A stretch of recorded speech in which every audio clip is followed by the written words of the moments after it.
uma família recém-casada, querendo ter filhos. O ideal desse casal eram 6 filhos. E os sogros e sogras dizendo como deveriam viver, quantos filhos tinham que ter, o estilo de casa que esse casal precisava morar. Seja bem-vindo ao podcast Vida 2+. Eu sou a psicóloga Bianca Souza. Eu sou o psicólogo Diego Gaspar. Como que está a sua relação com a sua família? Eles dizem o que você deve fazer? Eles dizem como você deve conduzir seus filhos? Eles dizem como você deve organizar a sua própria casa? Como que a sua família se envolve na sua vida? Eles questionam as suas escolhas, te desautorizando a viver sua própria vida? Eles dizem como você deve criar seu filho ou sua filha, dizendo que está certo ou que está errado, que no tempo deles não era assim. Você se identificou com alguma dessas perguntas, algumas dessas reflexões? Então preste atenção que Diego e eu hoje vamos te trazer muito mais conteúdo a respeito desse tema. Sua família interfere no seu relacionamento? Vamos lá. Primeiro ponto aqui é: se você decide ter um casamento, se você decide ter uma união estável, a partir do momento que você se une a outra pessoa, você se torna uma família com essa pessoa. E aí, pergunte-se aí se você dá conta de se desvencilhar da sua família originária. Então entenda, se desvencilhar não é ser ingrato, não é abandonar, não é deixar de dar apoio, mas é começar a priorizar a família que você constituiu, a família que você tem agora ou está construindo com esse parceiro, parceira. Então, se você já pensou que agora a ideia é priorizar a sua família, inevitavelmente também preciso te dizer que você vai trazer a sua história de vida junto com você. Então, a forma que você foi criado, a forma que você prepara o seu café, a forma que você dobra os seus lençóis, a forma que você organiza a sua toalha no banheiro, tudo isso você leva junto contigo. Então, inevitavelmente, você vai ensinar muito desses valores para o seu companheiro, para os seus filhos. E nessa troca, é inevitável que essa pessoa que vai conviver contigo também traga o estilo de vida dela, a forma de organizar a dinâmica de uma vida conforme ela aprendeu. Não é raro existirem conflitos nesse processo que já são inerentes à própria convivência do casal. Eu não estou falando de briga não, tá, gente? Eu estou conversando sobre um diálogo a dois. Mas por que você faz o café assim? Por que você coloca o pó de café sem qual café? Olha, o café tá caro aqui, hein? Ou quando você vai fritar o ovo, como é que você frita o ovo? Você coloca meio quilo de manteiga para 2 ovos? Como é que é a dinâmica que você faz aí na sua dinâmica de vida? Cada um tem o seu jeito. Então, as pessoas já trazem muita responsabilidade para partilhar. Imagina só, se não tiver alguém de fora dizendo como cada arranjo dessa nova família deve acontecer. Então, percebe que o que não era um conflito pode se tornar um conflito. E aí, impasses começam a existir. Mas existem alternativas para lidar com essa questão familiar. Bianca já disse que uma nova família, novos valores, novos arranjos, vamos seguir nessa linha. Então, se uma família significa novos arranjos, novos valores, quais são os valores irremediáveis para você? Do que você não abre mão? Você não abre mão de uma convivência no café da manhã, sem rede social, sem celular, onde a família toda senta à mesa, reunida, come juntos, conversa e tem um momento de família? Como que você está programando com o seu companheiro de vida esses momentos?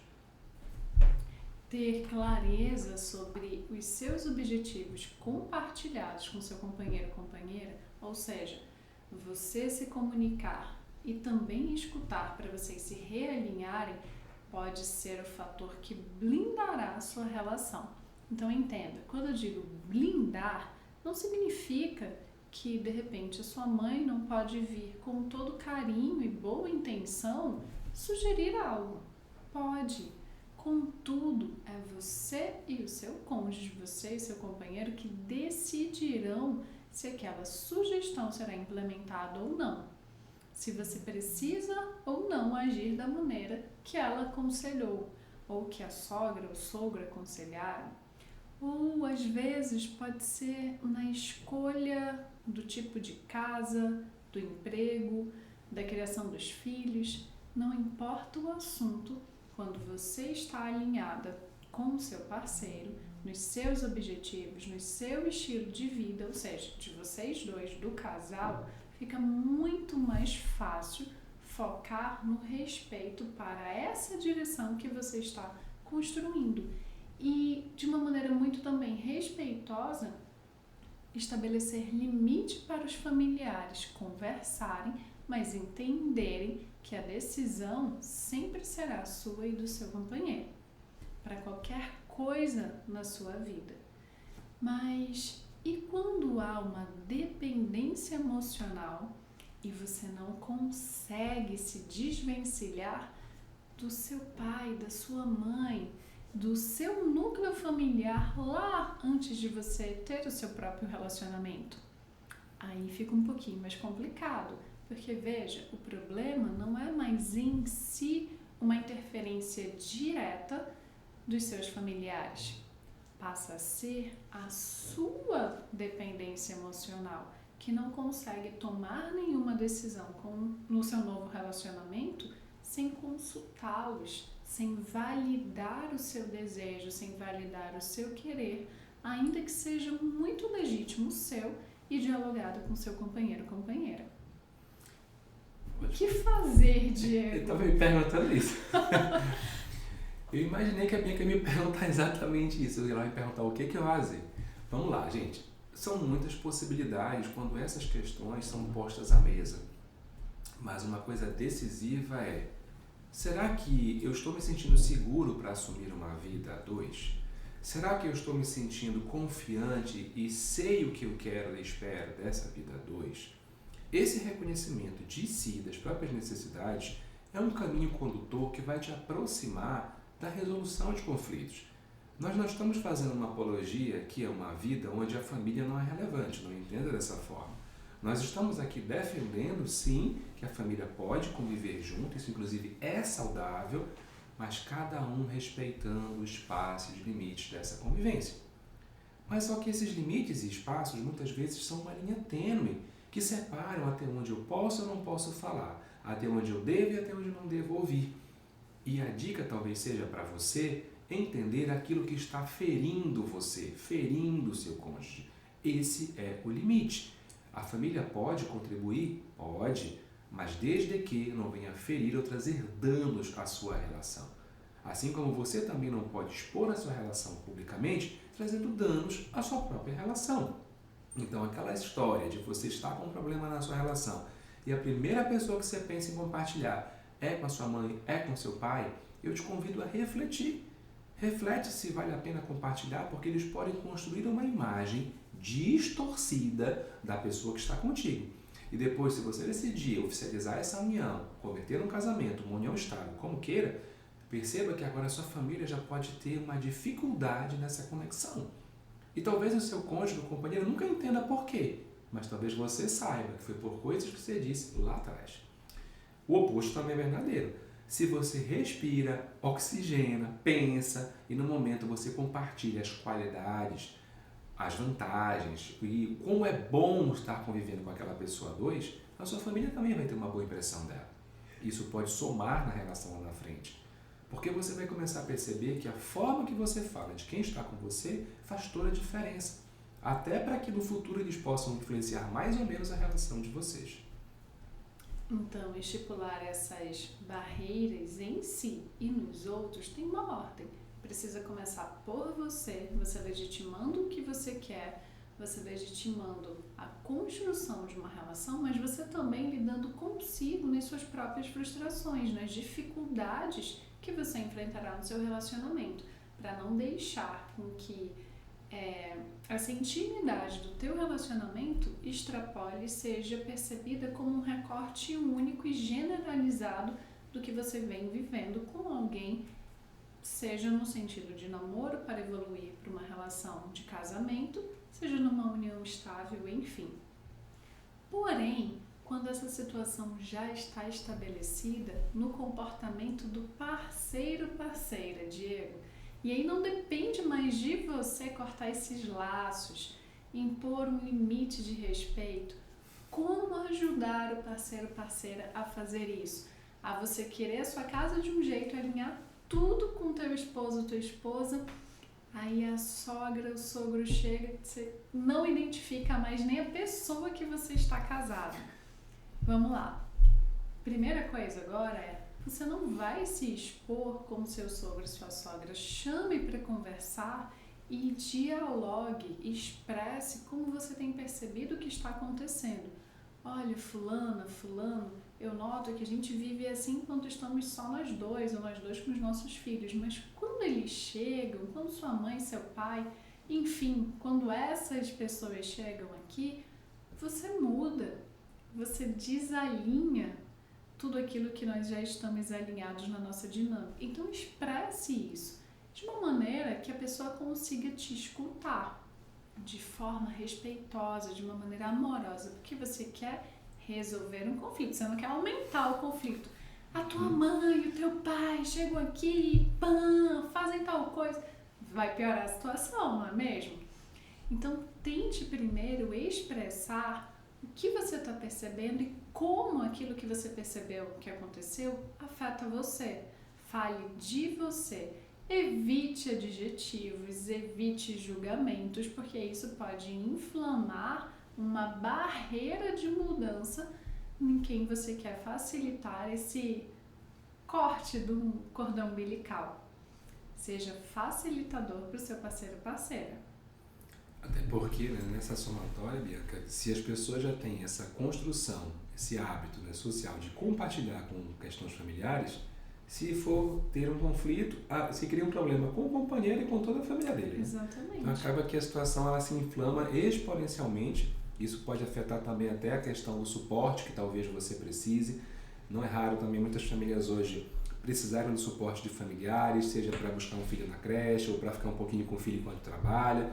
Então, cuidado como que você vai lidar com essas questões familiares, porque muitas vezes a tua rotina está muito associada ao suporte da família. Mas não só por isso. Talvez porque você também reconheça que essa família está, ainda que te fazendo mal, tentando te ajudar do jeito deles. Isso é importante ser dito. Porque é pouco provável que você vai ver alguém que está tentando cuidar do seu filho do jeito dela, talvez do jeito que cuidou do seu esposo, da sua esposa, está fazendo aquilo para o mal. Talvez na cabeça daquela pessoa é uma tentativa genuína de ajudar. Tá? Então evite até a crítica. Se posicione sobre como você gostaria que acontecesse o tratamento do seu filho, mas não criticando o método do outro. Você entendeu a diferença? Isso é importante para apaziguar e resolver alguns impasses da sua vida. A convivência familiar, gente, ela vai acontecer. Imagina só o quanto é relevante para uma criança e para você e para o seu cônjuge saberem que os pais de vocês, os sogros respectivamente de um do outro, estão ali de alguma forma apoiando e acreditando no sonho de vocês de uma vida a dois.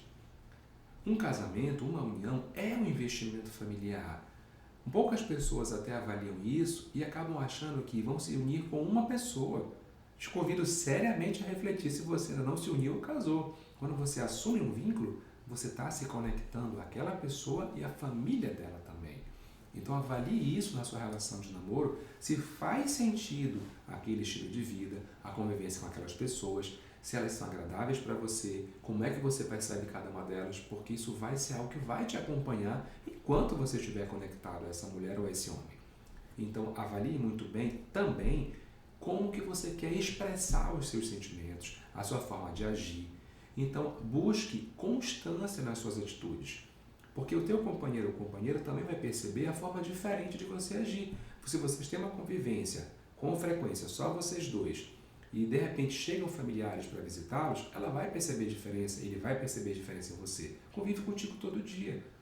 Mas não significa necessariamente que seja uma mudança na relação de vocês diretamente. Pode ser que você seja uma pessoa mais reservada e quando chega alguém na sua casa, você se sinta de alguma forma inquieto porque tem alguém lá e esse momento de ser reservado pode estar de alguma forma limitado. Pode ser que você seja uma pessoa mais extrovertida e ter alguém em casa para conversar vai ser super motivador. Você vai conversar, vai dialogar. Então avalia essas características e deixa claro para quem está com você como é o teu funcionamento. Isso vai fazer com que a conexão entre você e seus familiares seja cada vez mais fortalecida. Eu vou quebrar protocolo e eu lembrei de uma piada aqui que ela tem uma reflexão muito forte. É assim, se você vai casar, se você vai começar um relacionamento, escolha muito bem a casa que você vai morar, a distância dela em relação aos seus familiares. Não pode ser um lugar longe o bastante para eles irem te visitar e passar um mês, mas também próximo o suficiente para eles estarem o tempo todo lá na sua casa. Tem que ser um meio termo. O que isso traz, então, alinhado ao que o Diego está dizendo? Um equilíbrio. Viver essa vida a dois, respeitando a dinâmica de vida, a direção de vida que você está construindo, mas a história de relacionamento, da onde você veio, da onde seu cônjuge veio, também é necessária. Então, conheça esse contexto, se permita também ser conhecido. Como assim ser conhecido? Mas Bianca, estava todo mundo lá no meu casamento, como é que não me conhece? Calma, gente. Permita que as pessoas saibam o que você gosta e não gosta. Expresse o seu jeito de ser legítimo, verdadeiro. Às vezes, existem casais que se esforçam tanto para agradar os familiares que acabam se desrespeitando. E fica difícil para esses familiares entenderem qual é o limite. Mas eles me tratam tão bem quando eu vou lá. Legal, é legítimo. Mas qual é o limite que você quer comunicar ali para a família? Até onde eles podem opinar? Até onde eles podem interferir na sua vida? Se você já definiu claramente esses limites, nós nos aproximamos aqui do último passo, que talvez seja você entender se esses limites estão sempre sendo ajustados ou se eles estão limites rígidos, fixos, bem estabelecidos para todos. Porque é natural que com o passar do tempo a convivência se estreite, as pessoas se conectem, pessoas se afastem, pessoas que você admira fiquem perto, pessoas que você não admira fiquem mais longe. Então perceba que os limites, a tendência é que eles sejam variáveis e fluidos dependendo da pessoa. Limites muito rígidos, limites muito fechados, eles podem trazer prejuízos à sua convivência. Então entenda que existem fases da vida que nós precisamos nos aproximar dos outros, especialmente se são os nossos pais, se são os nossos sogros, que são pais dos outros. Como que você está lidando com isso? Muitas vezes as pessoas são tão fechadas e não entendem que os nossos pais também vão envelhecer, os nossos pais também vão ter as dificuldades deles. Então entenda que você sendo filho, você sendo filha, você está disposto legalmente para cuidar desses pais. Inclusive é a sua responsabilidade legal, mas a disposição é uma escolha tua. E essa disposição vai fazer com que talvez esses pais estejam mais ou menos presentes na sua casa. E o nosso convite aqui para a saúde mental dos teus pais e para a tua e da tua família, é importante que essa conexão seja verdadeira. E que esses limites sejam aí flexíveis para permitir a conexão sempre que ela for necessária.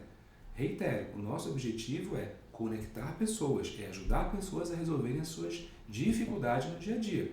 E muitas vezes essas barreiras intransponíveis são colocadas e as pessoas não conseguem mais conversar. Ficam magoadas umas com as outras.